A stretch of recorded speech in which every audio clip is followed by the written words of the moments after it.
नमस्कार आणि सनातन शास्त्रामध्ये आपलं स्वागत आहे. आज आपण एका अशा शब्दावर बोलणार आहोत जो आपण सहज वापरतो पण ज्याचा खरा अर्थ महासागरा एवढा खोल आहे. तो शब्द आहे माया. बरोबर. अरे सगळी माया आहे असं आपण सहज म्हणून जातो. पण ही माया म्हणजे नक्की काय? एखादी जादू, फसवेगिरी की यामागे काहीतरी गहन तत्वज्ञान आहे? हाच तर प्रश्न आहे.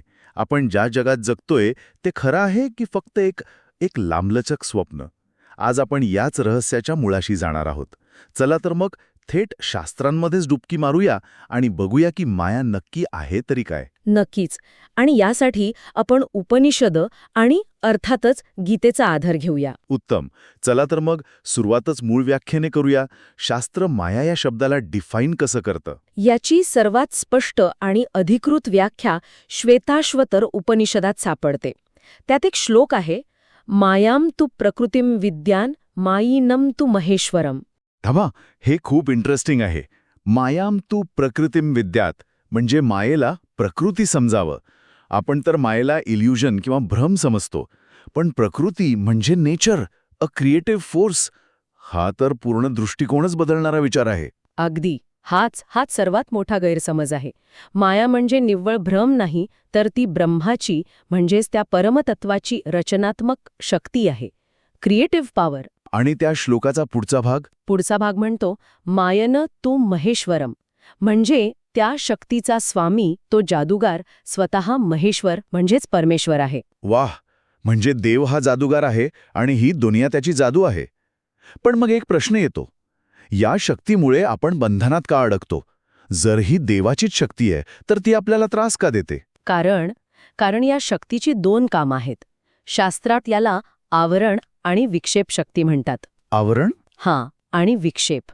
हो, आवरण म्हणजे सत्यावर पडदा टाकणे, त्याला झाकून टाकणे, आणि विक्षेप म्हणजे त्या झाकलेल्या सत्यावर दुसऱ्याच कशाचा तरी आभास निर्माण करणे. ती मूळ ब्रह्मावर पडदा टाकते आणि आपल्यासमोर हे जग नावाचं चित्र उभं करते. आणि मला वाटतं गीतेमध्ये श्रीकृष्णानेही या शक्तीला माझी शक्ती म्हटलं आहे, नाही का? हो, 7व्या अध्यायात श्रीकृष्ण स्पष्ट सांगतात, दैवी हेषा गुणमयी मम माया दुरत्यया. मम माया दुरत्यया. म्हणजे माझी ही दैवी आणि त्रिगुणात्मक माया पार करणं अत्यंत कठीण आहे. इथे गुणमयी हा शब्द महत्वाचा आहे.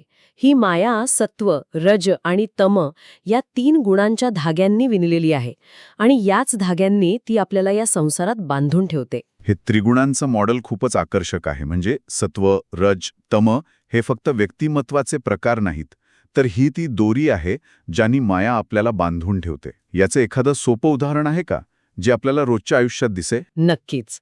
शास्त्रातलं सर्वात प्रसिद्ध रूपक आहे रज्जू सर्पन्याय, म्हणजे दोरीला साप समजण्याची चूक. कल्पना करा, संध्याकाळच्या अंधुक प्रकाशात तुम्ही चालला आहात आणि वाटेत तुम्हाला एक दोरी दिसते.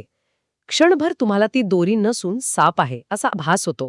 आणि भीतीने हृदयाचे ठोके वाढतात. जरी तो साप खरा नसला तरी भीती मात्र 100% खरी असते. बरोबर, एक्झॅक्टली. इथे साप खरा नाही, तो एक आभास आहे.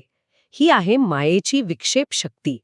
पण त्या क्षणी तुम्हाला दोरीचं खरं स्वरूप दिसत नाही, कारण तुमच्या ज्ञानावर आवरण आलेलं असतं. साप हा भ्रम आहे म्हणजे माया, आणि दोरी हे सत्य आहे म्हणजे ब्रह्म. ज्ञानाचा प्रकाश पडताच सापाचा भ्रम नाहीसा होतो आणि दोरी स्पष्ट दिसते. या संदर्भात अद्वैत वेदांत जगाला मिथ्या म्हणतो. अनेक जण मिथ्याचा अर्थ खोटं किंवा नॉन एक्झिस्टंट असा घेतात, पण तसं नाहीये, बरोबर? अगदी. मिथ्या हा शब्द समजून घेणं खूप महत्वाचं आहे. वेदांत जगाला असत म्हणजे पूर्णपणे खोटं कधीच म्हणत नाही.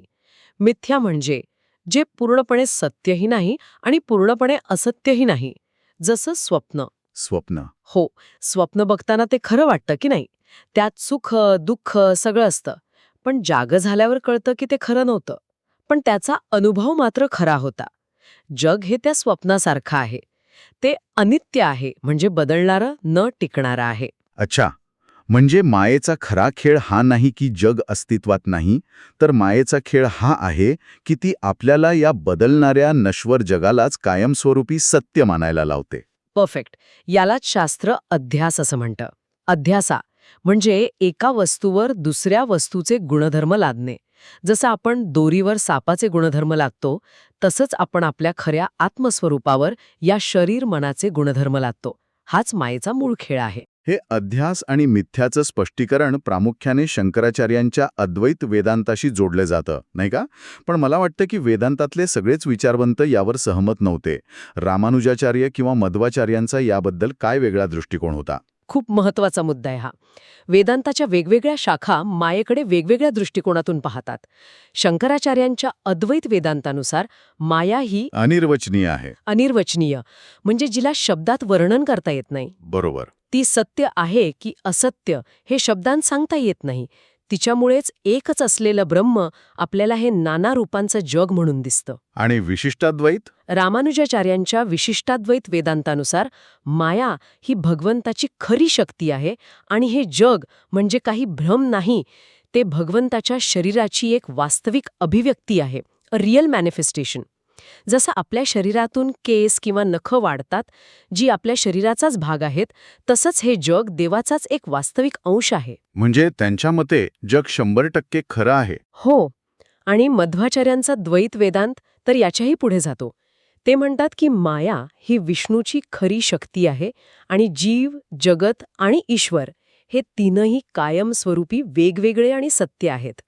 त्यांच्या मते आपलं अज्ञान हा भ्रम नाही, तर ते एक वास्तव आहे. थोडक्यात जग खरं आहे की भ्रम यावर मतभेद आहेत, पण माया ही ईश्वराचीच एक अफाट शक्ती आहे यावर जवळपास सगळ्यांचं एकमत दिसतं. या सगळ्या तात्विक चर्चेचा एका सामान्य माणसासाठी काय अर्थ आहे? माया आपल्याला रोजच्या आयुष्यात कशी बांधते? माया आपल्याला काही खोलवर रुजलेल्या चुकीच्या ओळखींमुळे बांधते. फॉल्स आयडेंटिफिकेशन्स. यांनाच आपल्या दुःखाचं मूळ कारण म्हटलं आहे. जसं की? पहिलं आणि सर्वात मोठं, मी हे शरीर आहे. आणि हे तर आपल्या अनुभवाचं मूळ आहे. सगळा व्यवहार, नाती, ओळख याच धारणेवर चालते. पण शास्त्र म्हणतंय की हीच आपली पहिली आणि सर्वात मोठी चूक आहे. अगदी. आणि मग येतो दुसरा विश्वास, मी हे मन आहे. माझे विचार, माझ्या भावना, माझा अहंकार म्हणजेच मी. ज्यामुळे मग असुरक्षितता, तुलना, मत्सर या सगळ्या गोष्टी येतात.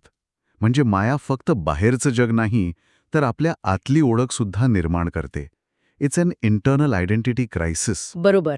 तिसरा विश्वास आहे, मीच सर्व कर्मांचा कर्ता आणि फळांचा भोगता. Doer and enjoyer.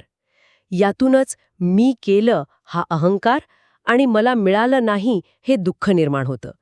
आणि चौथा विश्वास, जगातील वस्तू आणि माणसं मला कायमचं सुख देतील. यातूनच लोभ आणि आसक्ती जन्माला येते.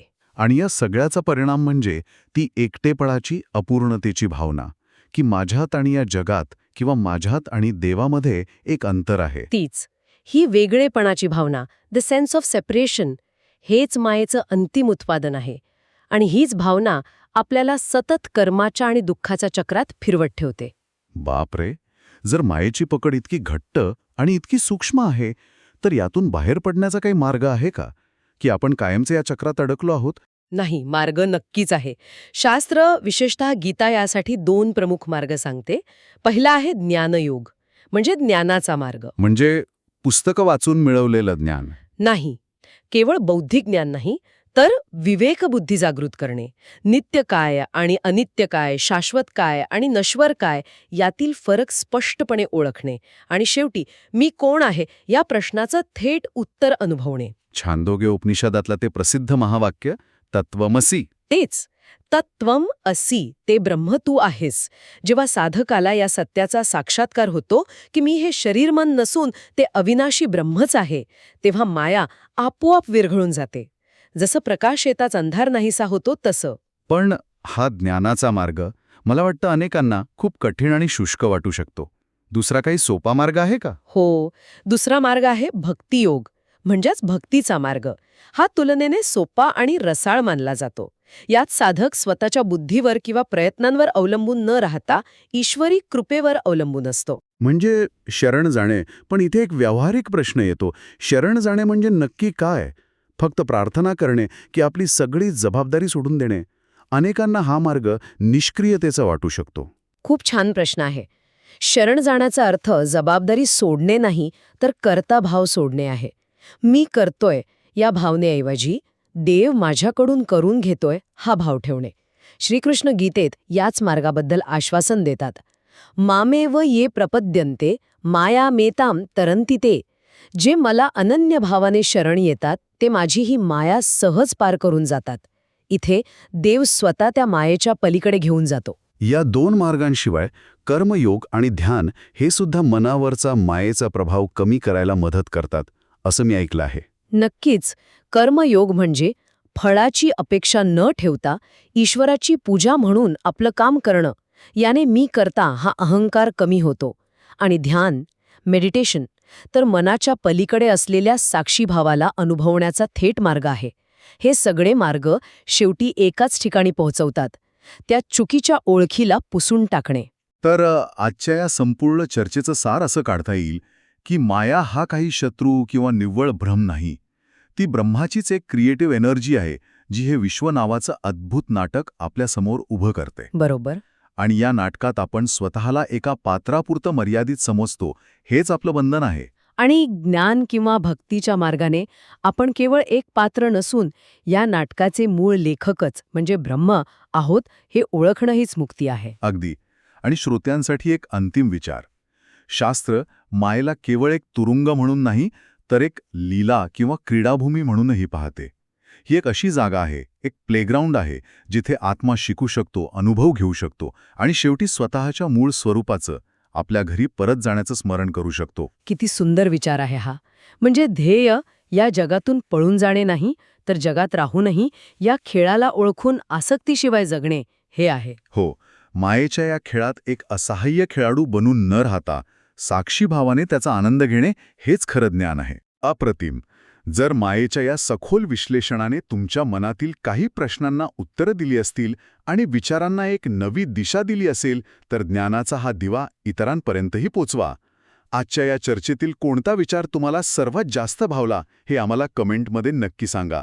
सनातन शास्त्राच्या पुढच्या भागात पुन्हा भेटूया. धन्यवाद.